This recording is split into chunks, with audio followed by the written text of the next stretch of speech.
صل على سيدنا ومولانا محمد وعلى بسم اللہ الرحمن الرحیم۔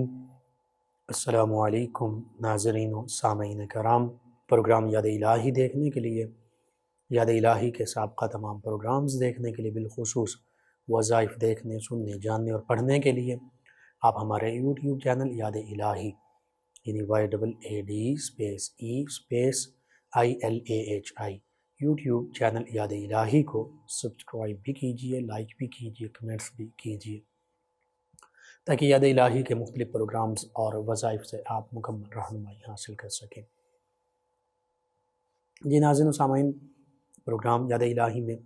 روزانہ عظیم ہستیوں کے تذکارے پاک کیے جاتے ہیں، اور اس کے ساتھ ساتھ کچھ ایسے موضوعات پر گفتگو ہوتی ہے جن سے آپ کو رہنمائی حاصل ہوتی ہے۔ آج ایک عظیم امام حدیث کے اور اسماء الرجال کے، اسی طرح جرح و تعدیل کے، علل حدیث کے امام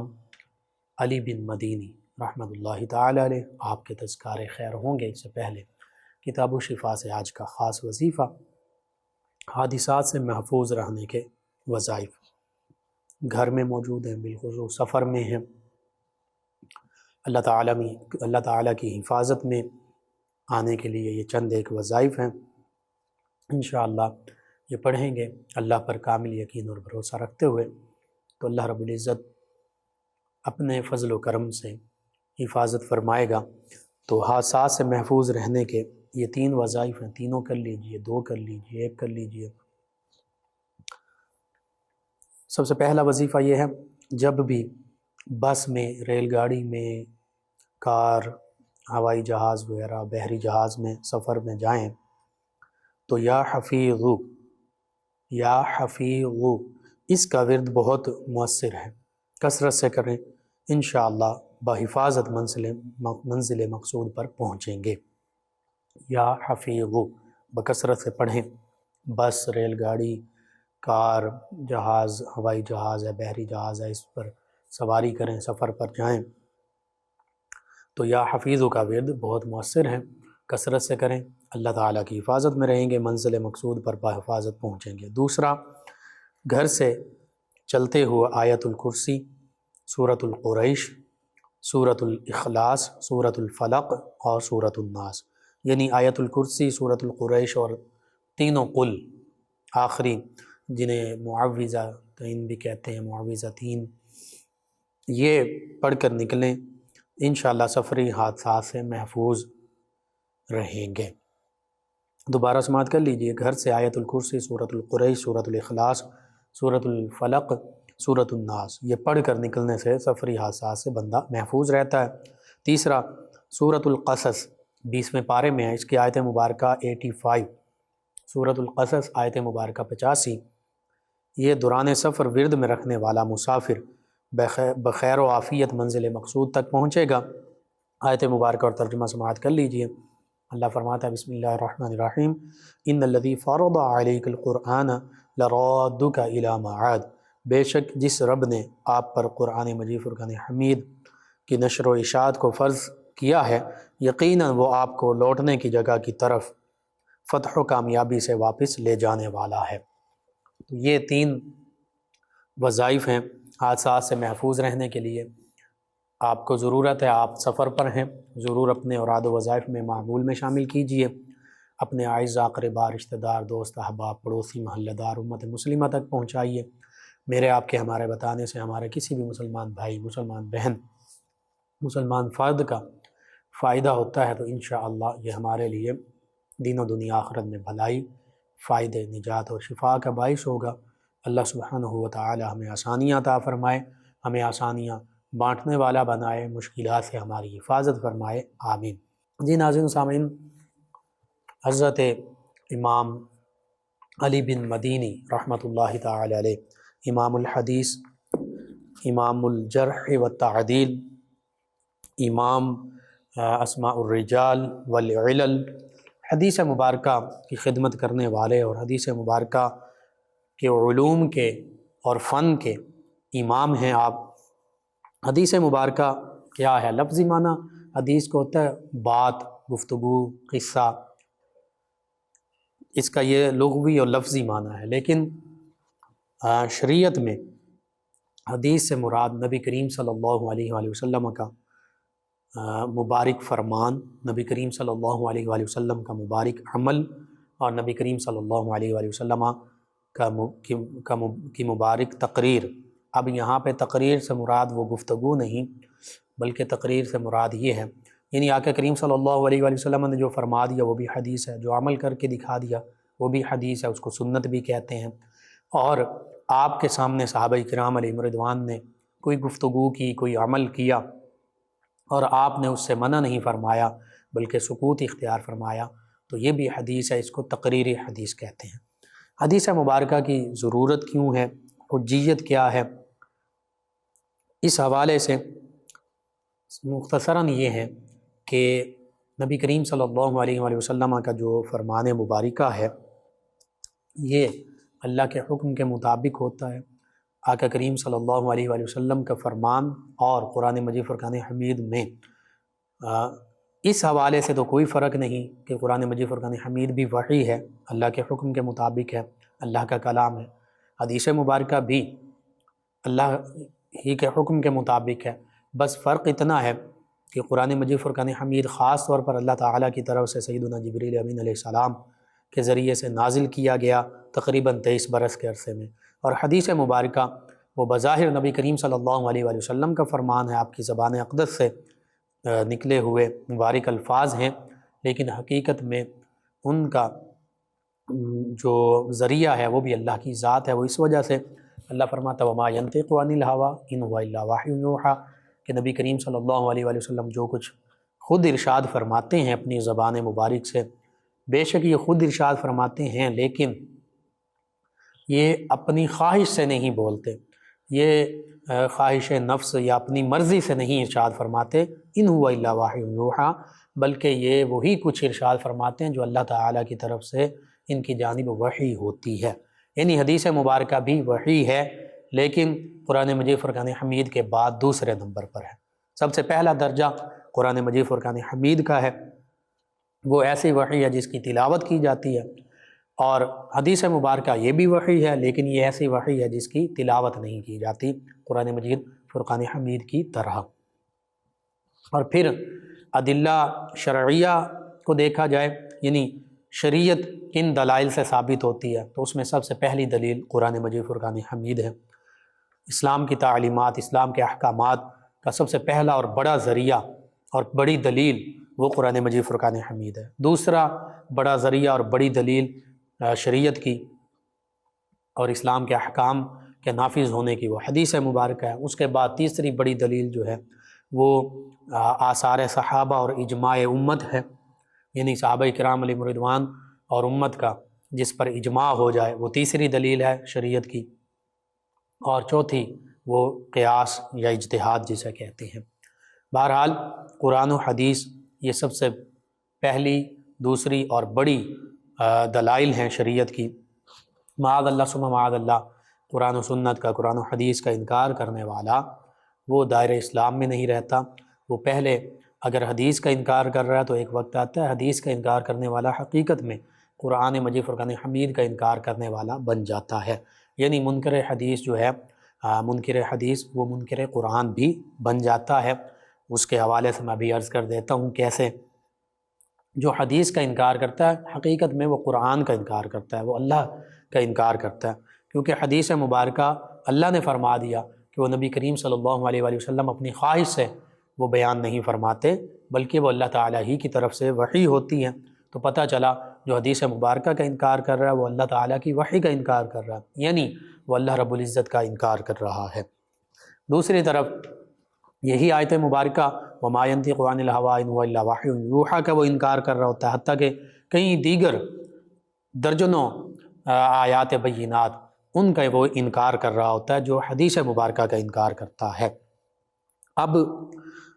حدیث مبارکہ کی ضرورت کیوں پیش آتی ہے اور اس کا انکار کرنے والا قرآن مجید فرقان حمید کا انکار کرنے والا کیسے بنتا ہے، اس پر چند ایک دلائل میں پیش کر دیتا ہوں، اگرچہ دلائل بے شمار ہیں۔ اللہ رب العزت نے اپنے پیارے حبیب صلی اللہ علیہ وآلہ وسلم کے مبارک فرامین اور مبارک عمل یعنی اقوال و افعال ان کی پیروی کا قرآن مجید فرقان حمید میں ہی حکم دیا ہے۔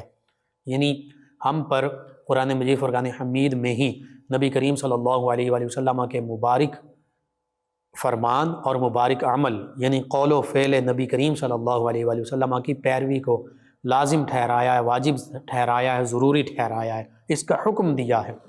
جو اللہ تعالیٰ جس بات کا حکم دے دے وہ بندہ مومن کے لیے لازم ہو جاتا ہے، ضروری ہو جاتا ہے۔ کئی مقامات پر اللہ رب العزت فرماتا ہے اطیعوا اللہ واطیعوا الرسول، کہ اللہ کی اطاعت کرو اور اللہ کے رسول صلی اللہ علیہ وآلہ وسلم کی اطاعت کرو۔ اب اللہ کی اطاعت کیسے کی جائے؟ بظاہر انسان کہہ سکتا ہے کہ قرآن مجید فرقان حمید کی ہم تعمیل کریں گے تو یہ اللہ کی اطاعت ہے، ٹھیک ہے، لیکن اللہ کے رسول صلی اللہ علیہ وآلہ وسلم کی اطاعت کیسے کریں گے؟ اللہ تو یہ بھی فرما رہا ہے کہ اللہ کی اطاعت کرو اور اللہ کے رسول صلی اللہ علیہ وآلہ وسلم کی اطاعت کرو۔ تو جب تک ہمیں نبی کریم صلی اللہ علیہ وآلہ وسلم کے فرامین کا پتہ نہیں ہوگا، اقوال کا، اقوال مبارکہ کا جو احادیث ہیں، اور جب تک ہمیں نبی کریم صلی اللہ علیہ وآلہ وسلم کے افعال مبارکہ یعنی سنت مبارکہ کا اور سیرت مبارکہ کا پتہ نہیں چلے گا تو پھر ہم آقا کریم صلی اللہ علیہ وآلہ وسلم کے اطاعت کیسے کریں گے؟ تو پتہ چلا جہاں قرآن مجید فرقان حمید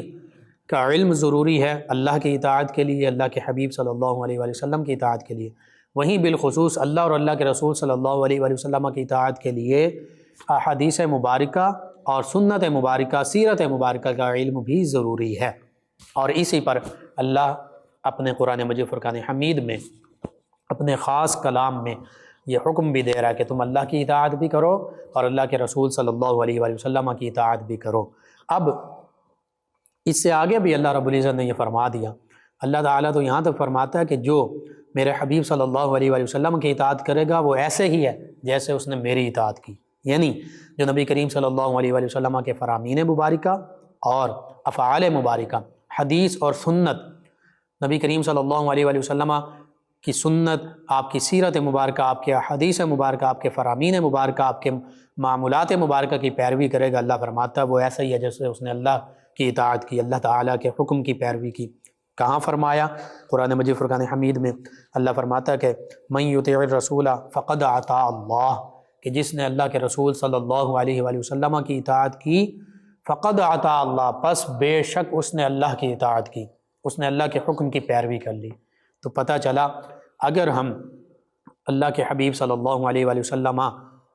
کی اطاعت کرتے ہیں، آپ کے فرامین، آپ کی سیرت مبارکہ کی پیروی کرتے ہیں، تو اللہ فرما رہا ہے یہ اللہ ہی کی اطاعت ہے، یہ اللہ تعالیٰ کے حکم ہی کی تعمیل ہے، یہ اللہ تعالیٰ ہی کے حکم کی پیروی ہے۔ اسی لیے اللہ نے فرما دیا ما آتاکم الرسول فخذوا، جو رسول مکرم صلی اللہ علیہ وآلہ وسلم تمہیں عطا فرما دیں، جو تعلیم عطا فرما دیں، جو تعلیم ارشاد فرما دیں، جو چیز عطا فرما دیں وہ لے لو، وما نہاکم عنہ فانتہوا، اور جس چیز سے، جس علم سے، جس بات سے، جس معاملے سے، جس معمول سے، جس عمل سے تمہیں منع فرما دیں اس سے رک جاؤ۔ ما آتاکم الرسول فخذوا وما نہاکم عنہ فانتہوا، یہ بھی اس بات کی بین دلیل ہے کہ نبی رحمت صلی اللہ علیہ وآلہ وسلم کی احادیث مبارکہ، آپ کی سنن مبارکہ یعنی آپ کی سیرت مبارکہ، آپ کے معمولات مبارکہ، ان کو ہم نے مضبوطی سے تھامنا ہے اور ان کے مطابق اپنی زندگی کو سنوارنا ہے۔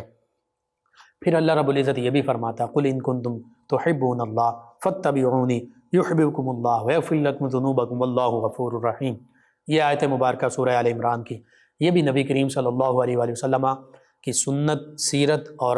حدیث مبارکہ، فرمان مبارکہ کی اطاعت اور پیروی کا ہمیں حکم دے رہی ہے، اور اتنے خوبصورت انداز کے ساتھ یہود و نصارہ کہتے تھے نحن ابناء اللہ واحباؤ، بعض اوقات کفار مکہ بھی یہ کہتے تھے کہ ہم اللہ کے محبوب ہیں، اور یہود تو بالخصوص کہتے تھے ہم اللہ کے بیٹے بھی ہیں معاذ اللہ، اور اللہ کے پسندیدہ بھی ہیں۔ اللہ نے فرمایا ایسے کوئی اللہ کا بیٹا تو کوئی بھی نہیں ہے، یہ تو بہتان ہے، یہ تو ان کا صریح کفر ہے، واضح کفر ہے، اپنے آپ کو اللہ کے بیٹے کہتے ہیں یا اللہ کے نبیوں کو اللہ کے بیٹے کہتے ہیں، ایسا تو معاملہ ہی نہیں ہے۔ لم یلد ولم یولد، وہ تو ماں باپ، بیٹے بیٹی، اولاد ان سب سے پاک ہے۔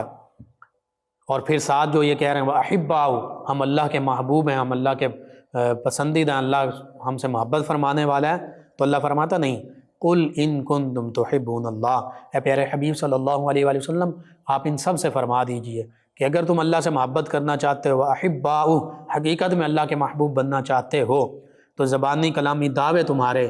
یہ اس کی دلیل نہیں ہیں، بلکہ قل ان کنتم تحبون اللہ فاتبعونی، اے حبیب آپ ان سے فرما دیں کہ تم اللہ سے محبت کا دعویٰ کرتے ہو، اللہ سے محبت کرنا چاہتے ہو، فاتبعونی، تو پھر میری اتباع کرو، میری پیروی کرو، میرے فرامین مبارکہ، میرے معمولات مبارکہ، ان کی اطاعت کرو، یحببکم اللہ، اللہ رب العزت پھر تم سے محبت فرمائے گا، ویغفر لکم ذنوبکم، اللہ تعالیٰ تمہارے تمام گناہ بھی بخش دے گا، واللہ غفور رحیم، کیونکہ اللہ ہی تو گناہ بخشنے والا، رحم فرمانے والا ہے۔ تو پتہ چلا آج بھی تمام انسانیت کے لیے بالعموم اور تمام مسلمانوں کے لیے بالخصوص نبی کریم صلی اللہ علیہ وآلہ وسلم کی محبت کے ساتھ اتباع یہی گناہوں کی بخشش کا بھی ذریعہ ہے، یہ مغفرت کا ذریعہ ہے، یہ اللہ تعالیٰ کی طرف سے رحمت کا ذریعہ ہے، اور اللہ کے محبوب بننے کا ذریعہ۔ اللہ فرماتا ہے جو میرے محبوب صلی اللہ علیہ وآلہ وسلم کی پیروی کرے گا، پھر اللہ فرما رہا ہے میں خود اس سے محبت فرماؤں گا، اس کی بخشش بھی فرما دوں گا، اس کے گناہ بھی بخش دوں گا، اس پر رحم بھی فرماؤں گا، یعنی دین و دنیا آخرت کے تمام معاملات اس کے میں بہتر فرما دوں گا جو میرے حبیب صلی اللہ علیہ وآلہ وسلم کی پیروی کرے گا۔ تو آقا کریم صلی اللہ علیہ وآلہ وسلم کی پیروی کے لیے احادیث مبارکہ اور سیرت مبارکہ، نبی کریم صلی اللہ علیہ وآلہ وسلم کے فرامین اور آپ کے معمولات، ان کی پیروی کرنا لازمی ہے۔ اسی طرح اللہ نے یہ بھی فرما دیا لقد کان لکم فی رسول اللہ اسوۃ حسنہ، کہ تمہارے لیے زندگی گزارنے کا سب سے اہم خوبصورت رول ماڈل وہ رسول اللہ صلی اللہ علیہ وآلہ وسلم کی حیات مبارکہ ہے، تم اس کی پیروی کرو۔ تو کتنی آیات بینات ہیں جن میں براہ راست اللہ رب العزت نے واضح الفاظ میں فرما دیا کہ نبی کریم صلی اللہ علیہ وآلہ وسلم کہ فرامین مبارکہ، آپ کی حیات مبارکہ کی پیروی یہ تم پر لازم ہے، اور یہاں تک فرما دیا کہ میرے رسول صلی اللہ علیہ وآلہ وسلم کی اطاعت کرنا ہی میری اطاعت ہے۔ تو اس سے پتہ چلتا ہے نبی کریم صلی اللہ علیہ وآلہ وسلم کی حدیث مبارکہ کی کتنی زیادہ اہمیت ہے، حتیٰ کہ قرآن مجید فرقان حمید کی تفسیر وہ نبی کریم صلی اللہ علیہ وآلہ وسلم کی حدیث مبارکہ ہے۔ میں نے پہلے بھی بیان کیا تھا، اللہ رب العزت یہاں تک فرماتا ہے وَأَنزَلْنَا إِلَيْكَ الذِّكْرَ لِتُبَيِّنَ لِلنَّاسِ مَا نُزِّلَ إِلَيْهِمْ، کہ اے پیارے حبیب صلی اللہ علیہ وآلہ وسلم ہم نے آپ کی طرف جو ذکر یعنی قرآن مجید فرقان حمید نازل فرمایا ہے تاکہ آپ لوگوں کو بیان کریں ان کی طرف کیا احکام نازل کیے گئے، یعنی قرآن مجید فرقان حمید میں جو احکام نازل کیے گئے ہیں ان کی تفصیل آپ خود لوگوں تک کو بیان فرما دیجئے۔ اور اللہ رب العزت فرماتا ہے وَيُعَلِّمُهُمُ الْكِتَابَ وَالْحِكْمَةَ، یہ بھی کئی مقامات پر فرمایا کہ رسول مکرم صلی اللہ علیہ وآلہ وسلم مسلمانوں کو کتاب اور حکمت کی تعلیم دیتے ہیں۔ کتاب سے مراد قرآن مجید فرقان حمید، اور حکمت سے مراد مفسرین محدثین علماء فقہاء نے تفصیل سے لکھا کہ اس سے مراد سنت مبارکہ بھی ہے، حدیث مبارکہ بھی ہے، آقا کریم صلی اللہ علیہ وآلہ وسلم کے فرامین مبارکہ بھی ہیں، آپ کا اسوہ حسنہ بھی ہے۔ تو پتہ چلا کہ قرآن مجید فرقان حمید احادیث مبارکہ کے بغیر سمجھ ہی نہیں آ سکتا۔ اللہ رب العزت خود فرما رہا ہے اے میرے حبیب صلی اللہ علیہ وآلہ وسلم ہم نے آپ پر جو قرآن مجید فرقان حمید نازل فرمایا آپ اس کی وضاحت اپنے بیان سے لوگوں کو فرما دیجئے۔ اور اللہ رب العزت فرماتا ہے سورہ اعراف میں 157 آیت مبارکہ میں یحل لہم الطیبات ویحرم علیہم الخبائث، کہ آقا کریم صلی اللہ علیہ وآلہ وسلم وہ ہستی ہیں رسول مکرم صلی اللہ علیہ وآلہ وسلم یہ پاک چیزوں کو حلال فرماتے ہیں ان کے لیے یعنی مسلمانوں کے لیے، اور ناپاک چیزوں کو ان کے لیے حرام فرماتے ہیں۔ آقا کریم صلی اللہ علیہ وآلہ وسلم یوں شارع ہیں، شریعت متعین فرمانے والے ہیں، اللہ کے حکم کے مطابق آپ مسلمانوں کے لیے پاک چیزوں کو حلال فرماتے ہیں اور مسلمانوں کے لیے ناپاک چیزوں کو حرام فرماتے ہیں۔ یعنی آقا کریم صلی اللہ علیہ وآلہ وسلم کا فرمان مبارکہ اس سے ہمیں پتہ چلتا ہے کہ کون سی چیزیں پاک ہیں اور حلال ہیں، کون سی چیزیں ناپاک ہیں اور حرام ہیں۔ اب اس میں بڑی تفصیل ہے، جتنی بھی چیزیں حرام ہیں ان کا ذکر قرآن مجید فرقان حمید میں 2-4 کے علاوہ چند ایک کے علاوہ تفصیل کے ساتھ نہیں ہے۔ نبی کریم صلی اللہ علیہ وآلہ وسلم کی احادیث مبارکہ سے ہمیں اس کی تفصیل ملتی ہے۔ نماز، روزہ، حج، زکوٰۃ، جہاد، ان کی تفصیل قرآن مجید فرقان حمید میں موجود نہیں ہے، صرف حکم موجود ہے، اور پھر حکم کے ساتھ واقیم الصلاۃ کا حکم موجود ہے، یا وآتوا الزکاۃ کا ذکر موجود ہے، یا حج کا مطلقاً حکم ہے، لیکن ان کے معانی کیا ہیں اگر لغوی معنی دیکھے جائیں عربی زبان کے مطابق تو ان کے معنی کچھ اور بنتے ہیں، لیکن اللہ کے حبیب صلی اللہ علیہ وآلہ وسلم نے جو ان کے معنی متعین فرما دیے وہ شریعت کے لحاظ سے اللہ اور اللہ کے حبیب صلی اللہ علیہ وآلہ وسلم کے حکم کے مطابق وہی اصل معنی ہوں گے۔ مثلا صلاۃ ہے تو صلاۃ کا معنی دعا بھی ہے، دعائے رحمت بھی ہے، صلاۃ کے اور بھی معنی ہیں، صلاۃ کا معنی درود پاک بھی ہے۔ لیکن اب جہاں اللہ تعالیٰ نے نماز کا حکم دیا وہاں پر صلاۃ کا معنی آقا کریم صلی اللہ علیہ وآلہ وسلم نے بتا دیا کہ اس کا معنی ہے نماز قائم کرنا، نماز پڑھنا۔ اسی طرح زکوٰۃ کا لغوی معنی عربی زبان میں وہ نشو و نما پانا، بڑھنا ہے، پاک ہونا ہے، لیکن اسلام کی شریعت کے حوالے سے جو آقا کریم صلی اللہ علیہ وآلہ وسلم نے زکوٰۃ کا معنی بتایا وہ یہ فرمایا کہ اپنے مال میں سے 40واں حصہ اللہ کے راستے میں خرچ کرنا، یہ زکوٰۃ ہے۔ جو صاحب نصاب ہیں ان پر یہ لازم ہے۔ اسی طرح حج کا لفظی معنی ہے زیارت کا ارادہ کرنا، لیکن شریعت اسلامیہ کی روشنی میں حج کا معنی کیا ہے؟ آقا کریم صلی اللہ علیہ وآلہ وسلم نے جو ارشاد فرمایا، جو بتا دیا، وہ یہ ہے کہ جو صاحب استطاعت ہے، زیادہ سفر رکھتا ہے، وہ زندگی میں ایک مرتبہ کعبۃ اللہ میں حاضر ہو، طواف کرے، دیگر مناسک ادا کرے، یہ شریعت اسلامیہ میں حج ہے۔ اسی طرح دیگر معاملہ روزہ جو ہے اس کا لفظی معنی ہے رک جانا، صبر کرنا، جلانا، یہ لفظی معنی ہے، لیکن شریعت میں جو آقا کریم صلی اللہ علیہ وآلہ وسلم نے متعین فرمایا اللہ کے حکم کے مطابق، وہ معنی یہ ہے کہ صبح سے لے کر شام تک، صبح صادق سے لے کر مغرب تک، غروب آفتاب تک کھانے پینے سے اور دیگر لغویات سے اپنے آپ کو بچانا، یہ روزہ ہے۔ تو یوں دیگر اسی طرح تمام معاملات یہ اللہ کے حبیب صلی اللہ علیہ وآلہ وسلم نے متعین فرمائے، اپنے فرامین مبارکہ اور عمل مبارکہ سے ہمیں بتا بھی دیا اور کر کے دکھا بھی دیا، اور اسی کی اتباع کا اللہ نے قرآن مجید فرقان حمید میں ہمیں حکم دیا ہے۔ یعنی حدیث مبارکہ اور سیرت مبارکہ پر عمل کرنا اسی طرح لازم ہے جیسے قرآن مجید فرقان حمید پر عمل کرنا لازم ہے۔ بہرحال ایسے عظیم ہستیاں جنہوں نے پھر حدیث مبارکہ اور حدیث مبارکہ کے تمام علوم اور فنون میں خدمات سر انجام دیں، ان میں امام الرجل والعلل امام علی بن مدینی السعدی رحمۃ اللہ تعالی علیہ بھی شامل ہیں۔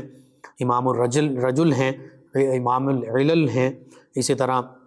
حدیث کے بہت بڑے امام ہیں، حدیث کے علوم کے امام ہیں۔ اس میں گرامی آپ کا علی ہے، کنیت ابو الحسن ہے۔ آپ کے نسب نامے کا ذکر کیا جائے تو علی بن عبداللہ بن جعفر بن نجیح۔ آپ کا خاندان جو ہے قبیلہ بنو سعد کہ ایک شخص عروہ بن عطیہ سعدی اس کا غلام تھا، اسی لیے آپ کی ولا کی نسبت سے آپ کو السعدی بھی کہا جاتا ہے، المدینی بھی کہا جاتا ہے۔ المدینی اس وجہ سے کہا جاتا ہے مدینہ طیبہ سے آپ کے خانوادے کو، آپ کے گھرانے کو نسبت ہے، آپ کا گھرانہ، آپ کے آباء و اجداد مدینہ طیبہ میں رہا کرتے تھے، اس وجہ سے، اور بنو سعد کے ولا میں تھے، اس وجہ سے آپ السعدی بھی کہلاتے ہیں، المدینی بھی کہلاتے ہیں۔ اگرچہ آپ کے والد گرامی اور آپ کا خاندان جو ہے بعد میں مدینہ طیبہ سے ہجرت کر کے بصرہ میں آباد ہو گیا، عراق میں، یہیں بصرہ میں آپ کی ولادت با شہادت ہوئی 161 ہجری میں۔ آپ کے والد گرامی، آپ کے دادا جان، وہ بھی حدیث کے علم میں مشغول رہتے تھے، عالم تھے، حدیث کے بہت بڑے عالم تھے۔ تو یوں آپ نے ابتدائی علم جو ہے اپنے والد گرامی سے حاصل کیا۔ آپ کے والد گرامی بچپن میں ہی وصال پا گئے، پھر آپ کی والدہ ماجدہ جو ہیں انہوں نے آپ کی تعلیم و تربیت کا تمام ذمہ لیا، حتیٰ کہ آپ نے بصرہ میں بھی علوم حاصل کیے، کوفہ سے، پھر مدینہ طیبہ اور دیگر مصر میں، حجاز مقدس میں، مکہ المکرمہ میں، عراق میں، شام میں، بڑے بڑے جو اس وقت علم کے مراکز تھے جہاں تابعین اعظام علیہم رضوان موجود تھے، وہاں آپ پہنچے اور حدیث کا علم آپ نے حاصل کیا۔ آپ عظیم تبع تابعین میں شامل ہیں، ان ہستیوں میں شامل ہیں جن کے حوالے سے نبی کریم صلی اللہ علیہ وآلہ وسلم کی بشارتیں ملتی ہیں، خیر القرون قرنی ثم الذین یلونہم ثم الذین یلونہم۔ بہرحال آپ ابتدائی علم کے بعد سماع حدیث کے لیے یمن کا بھی آپ نے سفر اختیار کیا۔ آپ کی والدہ ماجدہ جو ہیں وہ آپ کے سارے اخراجات کی ذمہ داری بھی لیتی اور ان اخراجات کو پورا بھی کرتی۔ پھر مکہ المکرمہ، مدینہ طیبہ، بغداد، کوفہ اور دیگر جو بلاد اسلامیہ ہیں وہاں پر سماع حدیث کے لیے موجود رہے۔ یمن میں تقریباً 3 سال تک سماع حدیث کے لیے آپ موجود رہے، اور پھر یمن کے سفر کے دوران آپ فرماتے ہیں کہ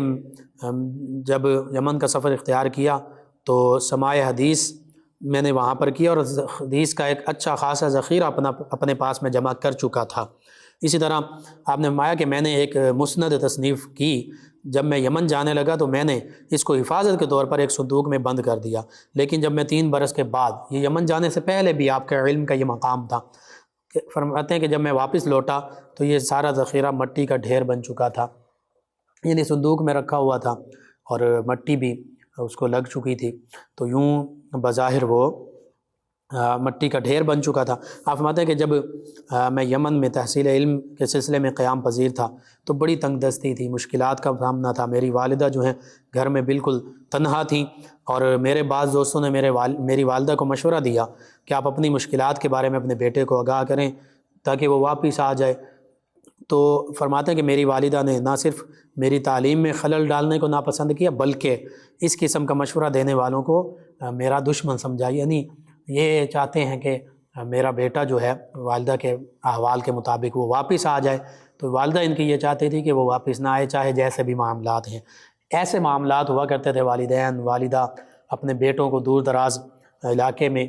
قرآن و حدیث کے علم کے لیے بھیجا کرتے تھے، اور چاہے جیسے بھی مشکل حالات ہوتے انہیں پیچھے سے ہی آگاہ نہیں کیا کرتے تھے کہ ایسے مشکل معاملات ہیں، تاکہ ہمارا بیٹا جو ہے وہ پریشان نہ ہو، اس کی تعلیم میں خلل نہ ہو، یا وہ واپس نہ آ جائے۔ بہرحال آپ کے اساتذہ وہ تابعین اعظام ہیں جن میں حماد بن زید، جعفر بن سلیمان، عبدالعزیز، معتمر بن سلیمان، ہیثم بن بشیر، سفیان بن عیینہ، ولید بن مسلم، بشر بن مغفل، یحییٰ بن سعید القطان، یہ سارے بہت بڑے بڑے نام ہیں حدیث کے علم کے حوالے سے۔ اسی طرح تلامذہ کا ذکر کیا جائے تو آپ کے زمانے کے بڑے بڑے امام جو ہیں حدیث کے، وہ آپ کے تلامذہ میں شامل ہیں، اور فقہ کے امام احمد بن حنبل جو فقہ اور حدیث دونوں کے امام ہیں، یہ بھی آپ کے تلامذہ میں شامل ہیں، شاگردوں میں شامل ہیں۔ محمد بن اسماعیل امام بخاری، یہ بھی آپ کے تلامذہ میں شامل ہیں۔ ابو حاتم رازی، یہ آپ کے تلامذہ میں شامل ہیں۔ حسن بن محمد زعفرانی، احمد بن منصور رمادی، اسماعیل بن اسحاق، ابو قلابہ، محمد بن یحییٰ زہلی، ابو یحییٰ، اسی طرح فضل بن سہل الاعرج، محمد بن اسحاق ساغانی، علی بن احمد، ابو شعیب حرانی، محمد بن احمد، ابو علی عمری، یہ حدیث کے بڑے بڑے اور فقہ کے امام اور تمام علوم کے امام، ان کے بھی آپ امام ہیں، یعنی ان کے بھی آپ استاد ہیں، تو کہہ سکتے ہیں امام الائمہ فی الحدیث، استاد الاساتذہ فی الحدیث۔ اسی طرح اس دور کے جو بڑے بڑے علماء، فضلاء، ائمہ، فقہاء، محدثین تھے، انہوں نے آپ کے علم و فضل کو مانا، تسلیم کیا، انہوں نے تسلیم کرتے ہوئے آپ کے حوالے سے گفتگو کی، بڑے بڑے آپ کو خطابات سے نوازا، الحافظ کہا، اسی طرح حدیث کا امام کہا، قائد علم الرجال والعلم علل کہا، الواسع المعرفہ کہا، وسیع معرفت رکھنے والے، ایسے القابات سے آپ کو نوازا۔ تو پتہ چلتا ہے کہ بڑے بڑے جو علماء تھے، جو فقہاء تھے، جو محدثین تھے، جو اپنے اپنے علم میں کمال درجہ رکھتے تھے، امام بخاری علیہ رحمہ جیسے، امام احمد بن حنبل علیہ رحمہ جیسے، یہ آپ کو استاذ اور امام کہہ رہے ہیں، جو خود حدیث اور فقہ کے امام ہیں، تو پھر آپ کا مقام و مرتبہ کیا ہوگا، اسی سے ہمیں سمجھنا چاہیے۔ امام نسائی آپ کی ثقافت کو بیان کرتے ہوئے کہتے ہیں کہ آپ ثقہ بھی تھے، مامون بھی تھے، اور ائمہ حدیث میں سے ایک بڑے امام تھے، یعنی آپ کی بات مضبوط ہوتی تھی اور آپ مامون تھے، اپنی بات پر امین تھے، غلط بات نہیں کہتے تھے، اور ائمہ حدیث میں تھے۔ ابن ابی حاتم کہتے ہیں کہ ابو زرعہ نے فرمایا کہ امام علی مدینی کے صدق میں شک نہ کیا جائے، یعنی آپ صدوق میں شامل ہیں، سچ بولنے والوں میں شامل ہیں، آپ کی روایات سچی ہیں، ان میں کسی قسم کا کوئی کذب نہیں پایا جاتا۔ اسی طرح امام عبد الرحمن بن مہدی یہ کہتے ہیں کہ امام علی بن مدینی لوگوں میں سے حدیث رسول کے زیادہ عالم تھے، اور خاص طور پر وہ سفیان بن عیینہ سے روایت کردہ حدیثوں کے سب سے زیادہ عالم تھے۔ امام داؤد کہتے ہیں کہ کیا ان سے پوچھا گیا امام داؤد سے، کیا امام احمد بن حنبل زیادہ عالم ہیں یا علی بن مدینی؟ تو انہوں نے جواب میں ارشاد فرمایا کہ علی بن مدینی اختلاف حدیث کے اعتبار سے امام احمد بن حنبل سے زیادہ عالم ہیں۔ اور امام احمد بن حنبل فقہ کے حوالے سے اور حدیث کے حوالے سے عالم ہیں۔ اسی طرح دیگر کئی علماء نے، فقہاء نے، محدثین نے آپ کے تبحر علمی کو بیان کیا۔ امام ابو حاتم جو ہیں وہ کہتے ہیں کہ علی بن مدینی لوگوں میں معرفت حدیث اور علل کے باب میں نشانی تھے، میں نے امام احمد کو کبھی بھی ان کا نام لیتا ہوا نہیں سنا۔ اس طرح وہ نام لیتے تھے عزت و احترام کے ساتھ، اور ان کو کنیت سے یاد کرتے تھے، یعنی نام سے نہیں بولتے تھے۔ امام احمد بن حنبل جو خود بڑے امام فقہ اور امام حدیث ہیں، وہ اپنے استاذ امام علی بن مدینی کو بڑے خوبصورت القابات کے ساتھ اور کنیت کے ساتھ یاد کرتے تھے، کبھی بھی نام کے ساتھ یاد نہیں کرتے تھے، یعنی نام لینا بے ادبی سمجھتے تھے۔ اسی طرح دیگر کئی علماء فقہاء انہوں نے آپ کے حوالے سے آپ کو خراج تحسین پیش کیا ہے۔ کن کن کا ذکر کیا جائے، اس سے پتہ چلتا ہے کہ امام علی بن مدینی علیہ رحمہ حدیث کے علم میں بہت بڑا اور بہت بلند مقام و مرتبہ رکھتے تھے۔ امام بخاری علیہ رحمہ آپ کو امیر المومنین فی الحدیث کا درجہ دیتے ہیں، آپ کو حدیث میں بہت بڑا امام مانتے ہیں۔ اسی طرح دیگر ائمہ فقہاء محدثین نے آپ کو خراج تحسین پیش کیا، آپ نے تصانیف بھی تحریر کی، یعنی کتابیں بھی لکھیں۔ اس کے حوالے سے ملتا ہے کہ 200 تک آپ کی کتابوں کی تعداد، لیکن اس حوالے سے یہ علماء فقہاء محدثین نے لکھا کہ ان میں سے اکثر ناپید اور ضائع ہو گئیں۔ بہرحال جو کتابیں موجود ان سے دیگر فقہاء محدثین علماء نے خصوصی طور پر فیوز و برکات پائے، علمی مقام حاصل کیا۔ آپ کا وصال جو ہے وہ 234 ہجری میں ہوا، اور اس حوالے سے ملتا ہے کہ آپ کا جو مزار مبارکہ ہے، قبر مبارکہ جو ہے وہ مقام عسکر میں، سامرہ میں، بغداد عراق میں بغداد کے قریب آپ کا مزار مبارکہ موجود ہے۔ آج بھی جو اہل علم جانتے ہیں وہ آپ کے مزار مبارکہ پر حاضر ہوتے ہیں، فیوز و برکات پاتے ہیں۔ اور جو حدیث مبارکہ کی خدمت کرنے والے اور حدیث مبارکہ کو پھیلانے والے علماء یعنی محدثین ہیں، حفاظ الحدیث ہیں، ان کا مقام و مرتبہ اس سے بھی پتہ چلتا ہے کہ اکثر جو حدیث کے امام اور محدث ہیں اور جو حافظ الحدیث ہیں، ان کے حوالے سے دیگر علماء فقہاء محدثین نے ان کو خراج تحسین تو پیش کیا ہی، اس کے علاوہ بھی کئی ایسے واقعات ملتے ہیں کہ اللہ کے حبیب صلی اللہ علیہ وآلہ وسلم کی طرف سے خواب میں دیگر لوگوں کو ان کے حوالے سے بشارات سے نوازا گیا کہ چونکہ انہوں نے نبی کریم صلی اللہ علیہ وآلہ وسلم کے فرامین مبارکہ کی نشر و اشاعت کی اور خدمات سر انجام دی، تو نبی رحمت صلی اللہ علیہ وآلہ وسلم ان لوگوں سے نبی کریم صلی اللہ علیہ وآلہ وسلم نے خوشی کا بھی اظہار فرمایا، رضا کا اظہار فرمایا، اور ان کے لیے خوشخبریوں کا بھی اظہار فرمایا۔ آج ان جب ہستیوں کا ہم ذکر کرتے ہیں تو صرف ذکر مقصود نہیں ہے، ذکر سے تو یہ ہوتا ہے کہ ہمیں ان کے حوالے سے ان کے احوال پتہ چلتے ہیں کہ یہ کیسی عظیم ہستیاں تھیں جنہوں نے اپنی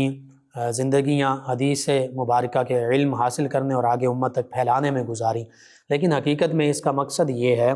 کہ ہمیں نبی کریم صلی اللہ علیہ وآلہ وسلم کے فرامین مبارکہ سے محبت پیدا ہو، ہم نبی کریم صلی اللہ علیہ وآلہ وسلم کے فرامین مبارکہ کو سیکھنے والے، سننے والے، سمجھنے والے بن جائیں، قرآن مجید فرقان حمید کو سیکھنے سمجھنے والے بن جائیں، اور اپنی آنے والی نسلوں کو یہ علوم سکھائیں اور پڑھائیں،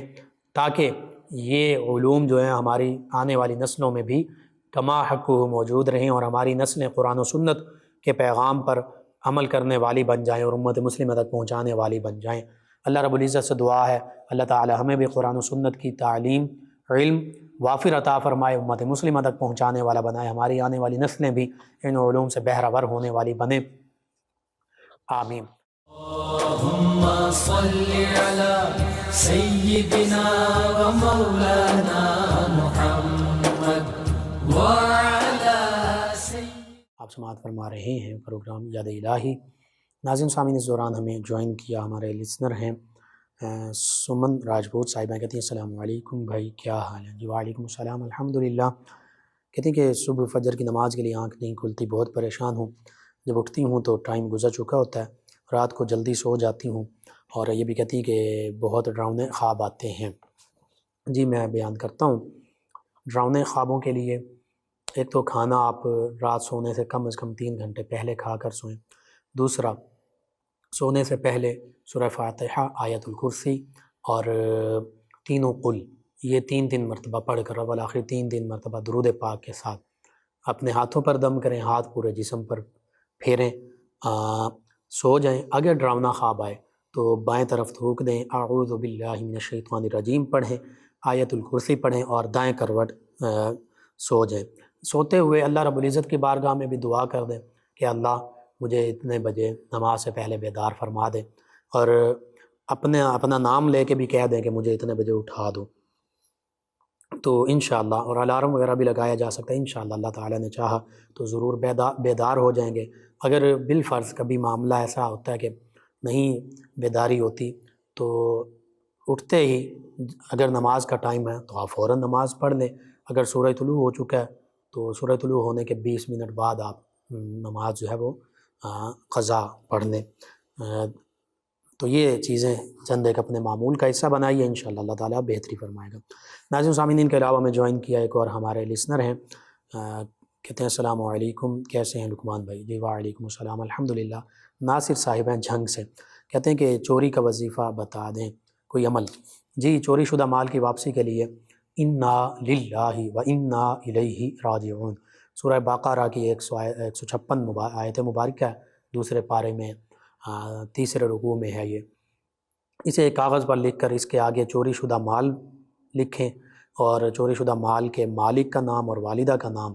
لکھ کر کسی بھاری پتھر کے نیچے رکھ دیں۔ ویسے بھی پڑھتے رہیں انا للہ و انا الیہ راجعون، انشاءاللہ اللہ نے چاہا تو چوری شدہ مال جو ہے اس کے واپسی کے اسباب پیدا ہو جائیں گے۔ زیادہ کوئی بڑی اماؤنٹ یا معاملہ ہے تو جو ظاہری معمول ہے وہ بھی لازمی کیجیے، FIR اور پولیس کی جو قانونی کارروائی ہے وہ بھی کیجیے۔ ایک اور لسنر ہیں، کہتے ہیں السلام علیکم، کیا حال ہے؟ جی وعلیکم السلام، الحمدللہ۔ کہتے ہیں انکل جی میرے پیپر ہیں، مجھے جلدی سبق یاد نہیں ہوتا، کوئی وظیفہ بتا دیں۔ نور صاحبہ، جی سب سے بڑا وظیفہ تو محنت کرنا ہے، ظاہری وظیفہ۔ اس کے ساتھ ساتھ روحانی وظیفہ یہ ہے کہ آپ ربی زدنی علما یہ بھی دعا کے طور پر پڑھیں، اور بالخصوص رب اشرح لی صدری ویسر لی امری واحلل عقدۃ من لسانی یفقہوا قولی، 16ویں پارے میں سورہ طٰہٰ کے دوسرے رکوع کی پہلی 4 آیات، ان کو کم از کم 41 مرتبہ پڑھ کر اپنے اوپر دم کریں یا پانی پر دم کر کے پانی پی لیں، اور ہر فرض نماز کے بعد سر کے دائیں جانب دایاں ہاتھ رکھ کر یا قوی 11 مرتبہ پڑھیں۔ اور بادام کا معاملہ ہوتا ہے، وہ علماء اور حکماء یہ کہتے ہیں کہ کم از کم 7 بادام پانی یا دودھ میں رات کو بھگو کر رکھیں، صبح چھلکا اتار کے کھا لیں، وہ دودھ پی لیں۔ تو یہ ساری چیزیں کریں، اللہ سے دعا بھی مانگیں، انشاءاللہ اللہ تعالیٰ بہتری فرمائے گا۔ ان کے علاوہ ہمیں جوائن کیا ہے ایک اور لسنر ہیں، کاروبار کی وجہ سے کہتے ہیں پریشان رہتا ہوں، حافظ محمد سلیم صاحب۔ جی یا رزاقو کی کثرت کریں، درود پاک کثرت سے پڑھیں، استغفار کریں، یہ 3 چیزیں معمول کا حصہ بنائیں۔ یا مسبب الاسباب بھی پڑھ سکتے ہیں، بہرحال یا مسبب الاسباب اور یا رزاقو اس کو کثرت سے پڑھیں، اللہ سے دعا مانگیں، انشاءاللہ اللہ تعالیٰ بہتری فرما دے گا۔ اکثر صاحبہ کہتی ہیں مجھے غصہ بہت زیادہ آتا ہے، غصے کے لیے وضو کر لیجئے، باوضو رہیں اور اپنی جگہ بدل لیں، کھڑی ہیں تو بیٹھ جائیں، بیٹھی ہیں تو لیٹ جائیں، یا وہ جگہ ہی تبدیل کر لیں، ایک کمرے سے دوسرے کمرے میں چلی جائیں، اور وضو بھی کر لیں، درود پاک بھی پڑھ لیں، اور سورہ آل عمران کی آیت مبارکہ 134 اس کو پڑھتے رہا کریں، درود پاک کی کثرت کریں، انشاءاللہ غصے کا جو معمول ہے یہ ختم ہو جائے گا۔ آپ تمام ویورز کا، لسنرز کا شکریہ، آپ ہمیں جوائن کرتے ہیں۔ ان کے علاوہ میں جوائن کیا سمیع اللہ خان صاحب، کہتے ہیں نہایت ادب کے ساتھ السلام علیکم۔ جی وعلیکم السلام۔ آپ تمام ویورز لسنرز کا شکریہ، آپ ہمیں جوائن کرتے ہیں، پروگرام یاد الہی میں شامل ہوتے ہیں، اپنے فیڈ بیک سے ہمیں آگاہ کرتے ہیں۔ ناظرین و سامعین، پروگرام یاد الہی کا وقت ختم ہو جاتا ہے، انشاءاللہ کل صبح دوبارہ آپ سے ملاقات ہوگی پروگرام یاد الہی میں۔ اپنے میزبان محمد لقمان رضا اور ہماری ٹیم کو اجازت دیجیے، اللہ نگہبان۔ اللہم صل علی سیدنا و مولانا